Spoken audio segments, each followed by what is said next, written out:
Представители Минприроды, волонтеры, школьники, работники лесных хозяйств и просто неравнодушные жители республики. К масштабному субботнику по очистке территории вокруг реки Аса подключилось более 200 человек. Взяв мешки, перчатки и другую необходимую пикировку, экоактивисты понемногу приводят в порядок лесную зону. Уборка на свежем воздухе для многих здесь сродни отдыху от загруженных рабочих будней. Настрой отличный, боевой.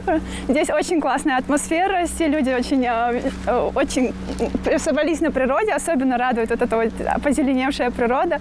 К экоакции подключились и самые маленькие. 6-летний Али вместе с мамой и сестрами решил тоже внести свой вклад в уборку понравившегося ему места. Я юный эколог. Я хочу, чтобы мы шли на чистой планете. Воспитанники Назрановского центра юных натуралистов – частые гости на таких мероприятиях, ведь прививать любовь к окружающей среде можно как раз через такие полезные акции, уверен и педсостав. Детям вообще с детства нужно прививать любовь к окружающей среде, чтобы они ценили то, что нам дано Всевышним, чтобы не загрязняли, а наоборот жили, созидая все, что нам так щедро подарил Всевышний.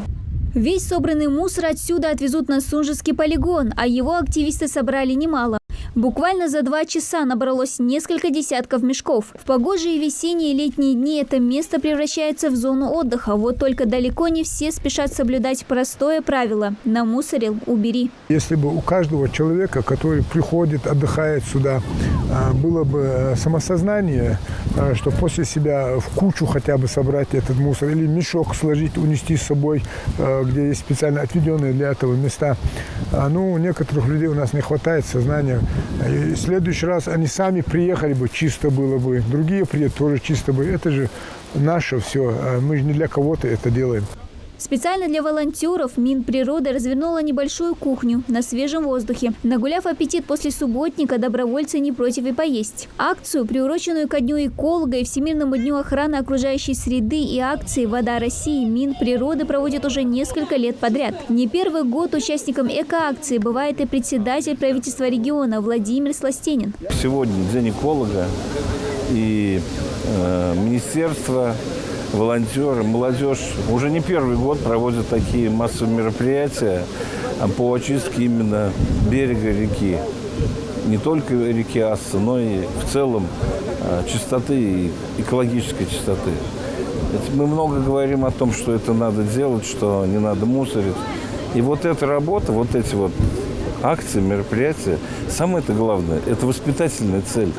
Мы меняем мировоззрение в нашей молодежи. В головах молодежи мы говорим о том, что надо после себя оставить чистую природу, такую, какая она есть.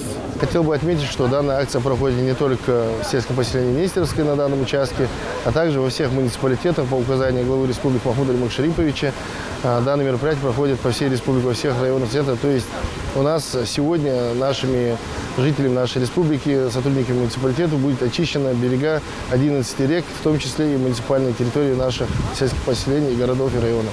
Уже по традиции в конце мероприятия Владимир Сластенин также вручил награды и грамоты сотрудникам Минприроды и волонтерам от главы региона Махмуда Али Калиматова и правительства Ингушетии. Впрочем, без подарка не остался и он сам. Министерство природных ресурсов вручило председателю правительства памятную эко-кружку.